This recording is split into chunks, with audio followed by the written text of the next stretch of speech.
What a beautiful day today here in Melbourne. 21 degrees, nice and sunny, clear sky. All right, so in today's video, I want to share my settings of Model Y. If you are intimidated by this massive screen, and if you are coming from a traditional ICE car, just like I was driving Santa Fe with like 20 buttons on the dash, don't be intimidated. I'm going to make it very simple and easy. The most important settings, the basic settings to have it configured on your Model Y or Model 3 when you get it, and it's just going to make so much better driving experience, as well as you'll know exactly what some of the most important settings are. So let me take you through those settings now.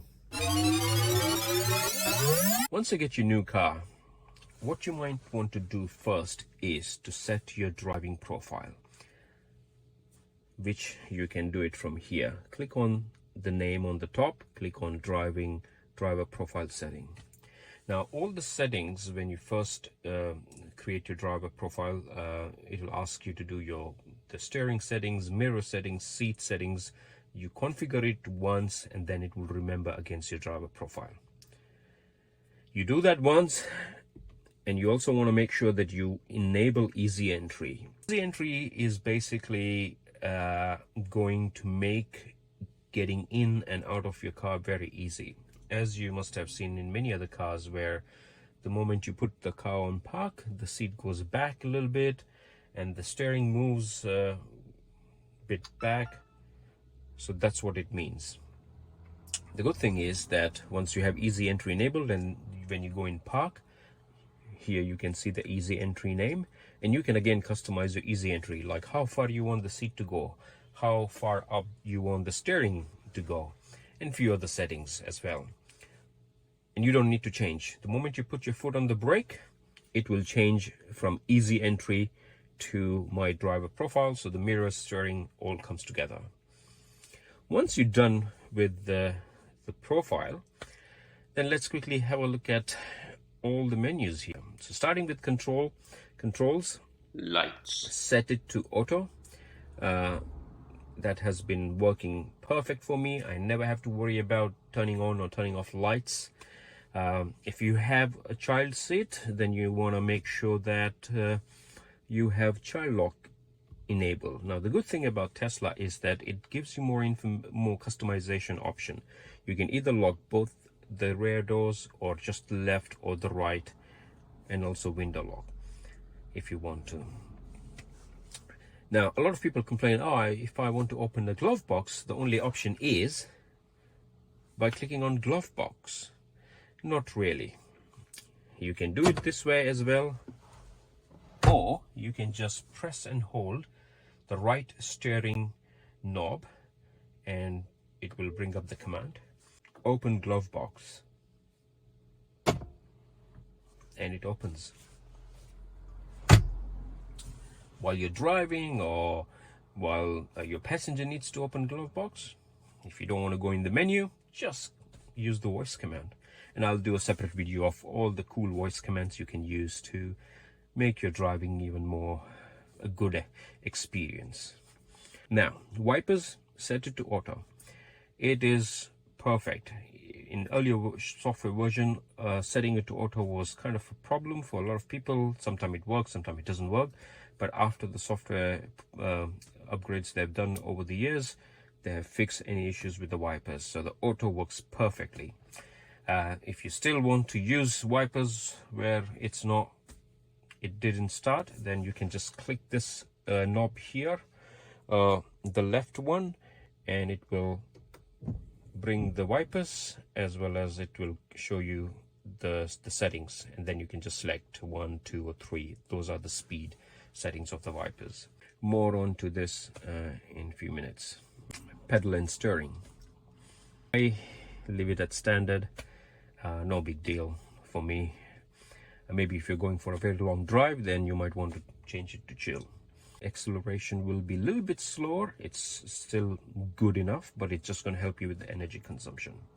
As you must have noticed that if I change anything, it just saves all the information against the profile I am in. So I'm in easy entry, it will save it to save the settings. Steering, always comfort, because I like it that way. I don't like sports because then it makes it very heavy.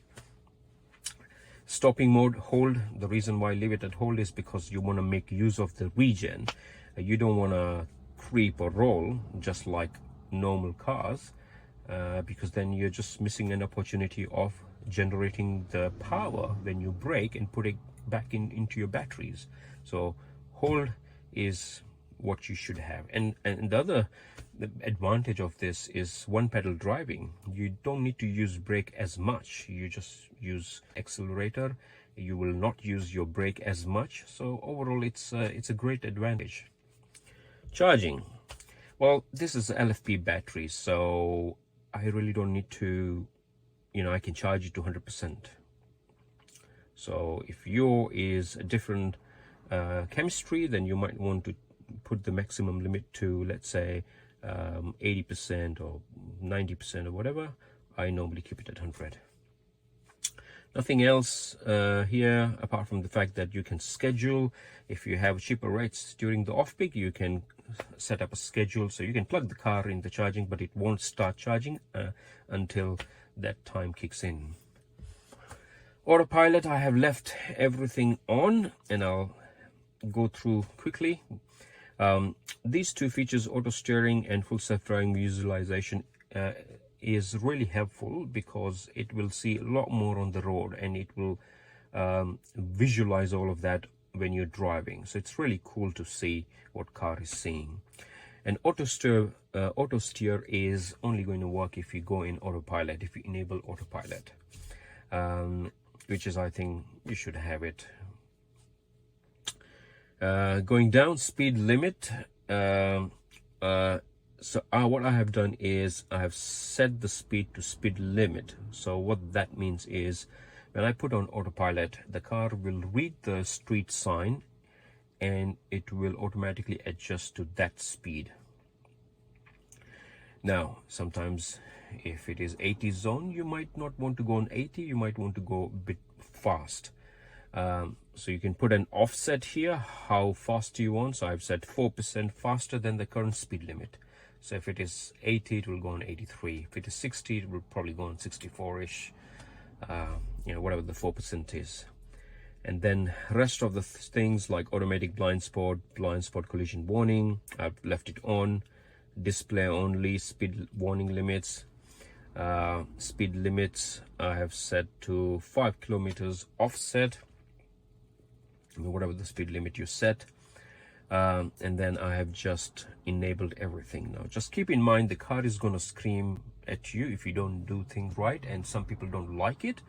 Like if you have young kids or a baby sleeping at the back, and all of a sudden you just go over the line and the car is going to scream at you. So it just helps, I think, from my point of view, to drive you more carefully.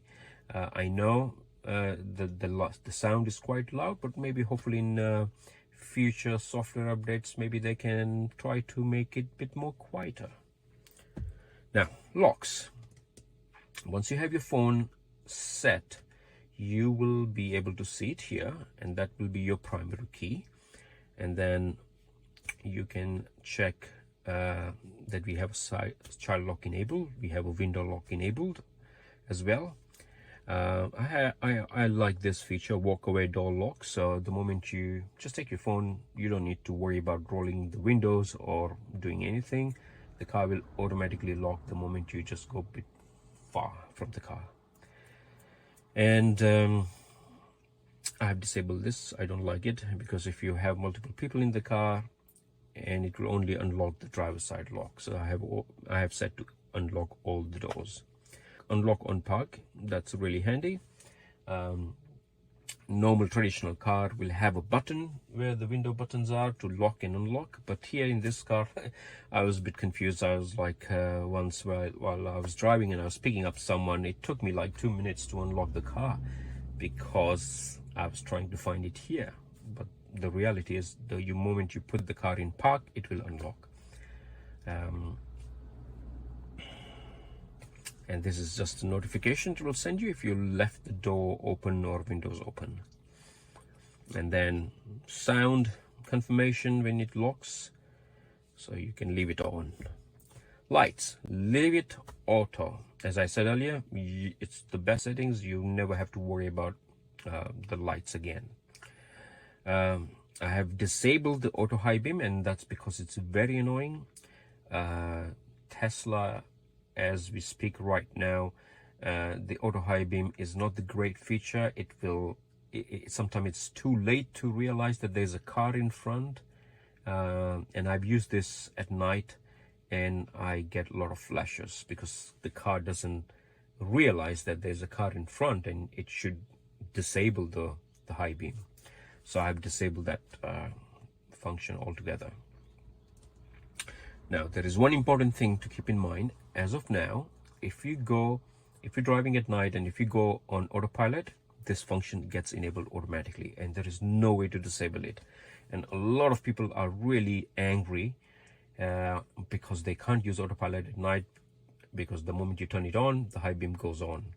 And as I said, it's too late to realize that the car is in front, and by the time it disables high beam, you're already getting flashes. So hopefully they will fix it, I'm sure, in the future software updates. Display, I leave it on auto. It switches the battery, the brightness automatically, and also appearance is up to you. If you want to use dark mode, you can use the dark mode, but I like to keep it auto. And here a few more settings like touch screen, screen mode. If you want to clean, you just enable that, and then you can clean it, and it's not going to do anything. And then view the information. Trips. Now here in the trips, what you can do, I have created a lifetime trip. I renamed it to lifetime is because I want to see how many kilometers the car has done. So I don't touch the lifetime. But other trips, yes, if you want to capture how many energy used or how many kilometers you traveled and all of those details, you can customize it from here. Navigation, I like to keep the volume of navigation to the lowest because the sound system in this car is amazing. And every time I'm listening to music and the navigation goes on, it just sometimes annoys me. So I try to keep it really low so I can enjoy my music. Automatic navigation is a good option if you're traveling to work every day. It just automatically try to predict and shows you your next destination, home or work. Okay, safety. Sentry mode, keep mispronouncing it. So what it basically does, it records everything around the car happening. If anyone comes closer to the car or if anyone touches your car, it's an amazing feature to have. It has like 8 cameras, and it's just does an amazing job in capturing everything. But the downside of that is that it's going to consume a lot of battery. Like for an example, now this indicates that the car is recording the surroundings. Of course, it's going to impact the power, the battery. So you might want to exclude recording when the car is parked at home, where 90% of the time the car will be. So you can just do that, but everywhere else, even when you're driving, you can see the dash cam is set to auto.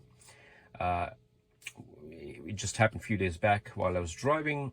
All of a sudden a car cut me off, and my car applied brakes, and that event was automatic recorded. So I really like that the whole time it's trying to record, and if something really important, it thinks that something happened, it will not only record, but in the timeline it will come up with a red dot, so you can always go back to that and see that, okay, something happened here, and you know exactly where to go. So I really like that. Few settings here. You can customize it whenever you have time. Like, it's not important. You can have pin to drive, just like your phone, or if you want to put a pin on the glove box. Yeah. Speed limit I've set to 130. I don't think so I'm going to drive to 130 unless you are on a freeway Here in Australia, there are not many roads around in Australia where you have a speed limit up to 130. So, and besides that, the more faster you go, the more energy it's going to consume. So I wouldn't want to do that.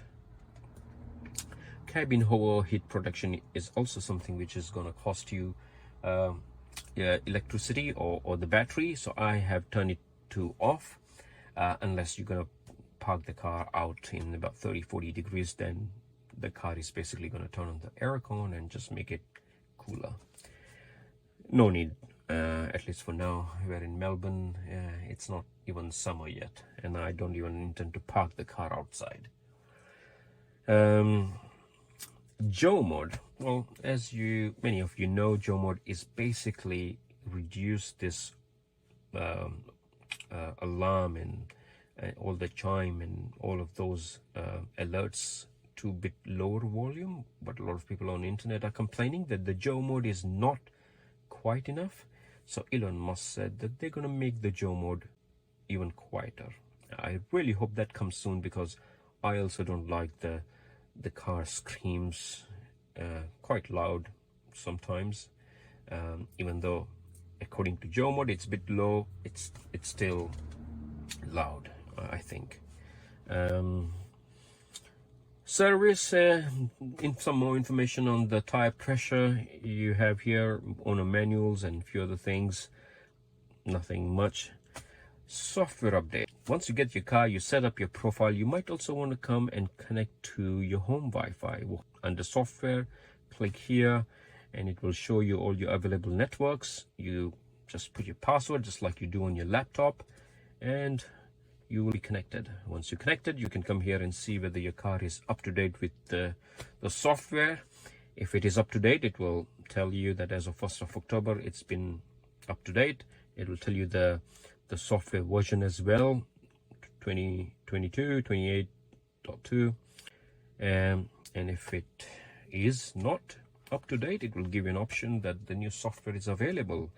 I would recommend you to do it always at home, because it takes somewhere around 30 minutes to an hour, depending on how big the update is. The Tesla will shut down and then it will come up. So yeah, do it at night when you don't intend to use it. And upgrades, which I have disabled upgrades from the car, because I don't want anyone going to upgrades and updating it to full self-driving or some other package. So I can only control the upgrades from my phone. That's what I've done it. You should do that too.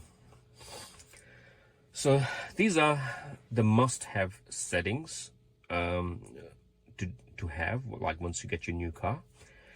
Now let's come back to the driving experience. I know you must be thinking, in normal traditional car, while you're driving, you have a button to defog, a button to turn on the AC or heating, and buttons to do everything.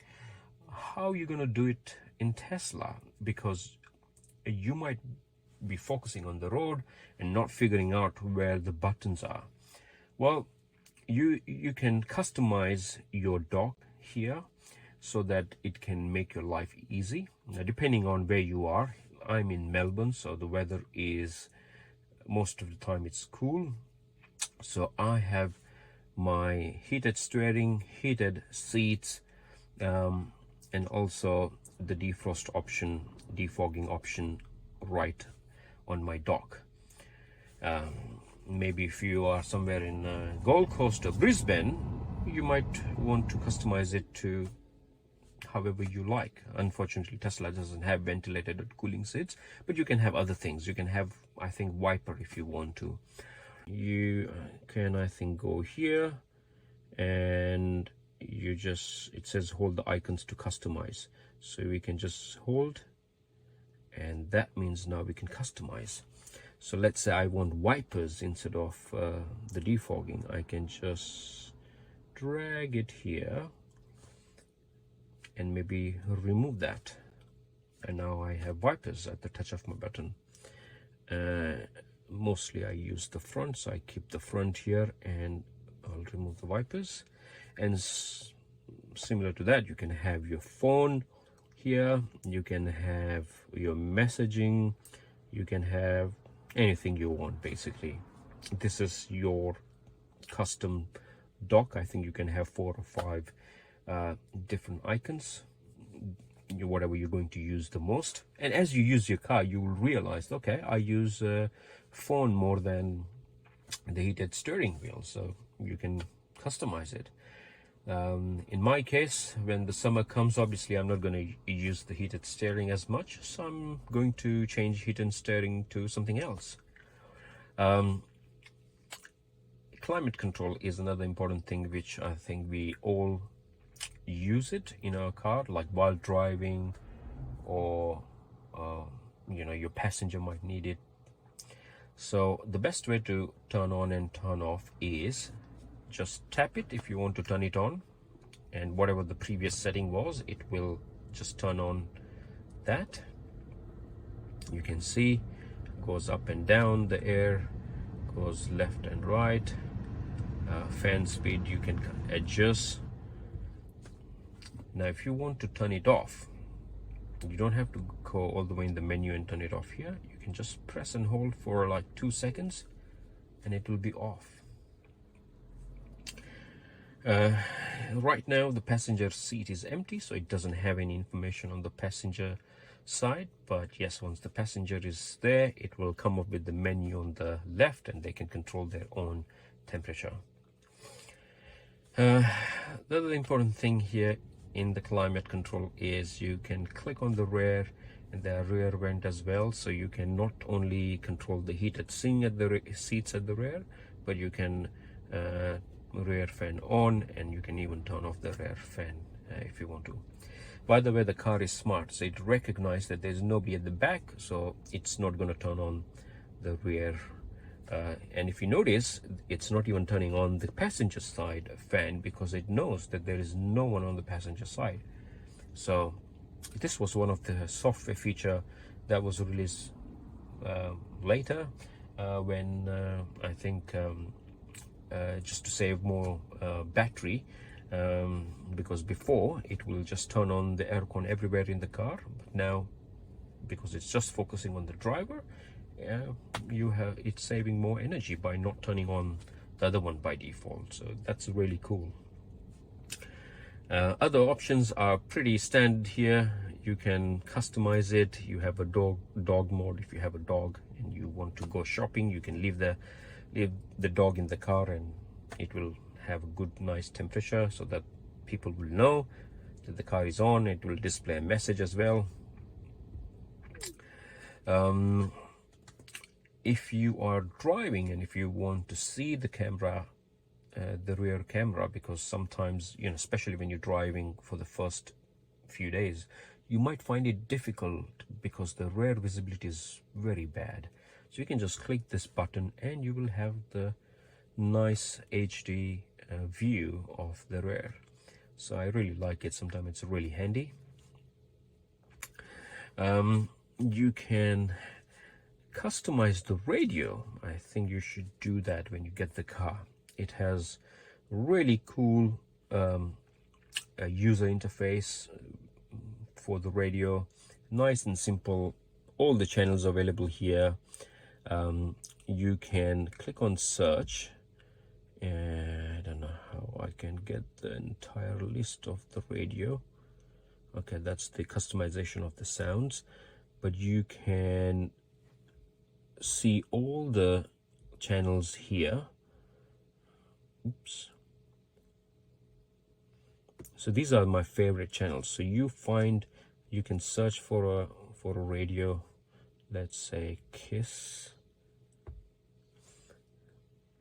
and then you select your favorite channel, the one you want, station, and then mark it as favorite, and then it's going to come here. So really cool. And when you're driving, you can just control it from the steering, your radio.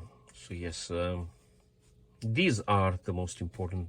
I mean, and then you have many other things, like you have a toy box, You have the theater mode if you want to watch Netflix, Disney. Very easy to manage it. You can just go in, sign in just like any other computer, so it's pretty straightforward. And when I press and hold, these are the recent apps. So let's say if you're using phone or energy app or theater, these are all the recent apps. So you can keep going back to the recent apps. These are the most important basic features, functionality that you should set it up the moment you get your car. Thank you for watching.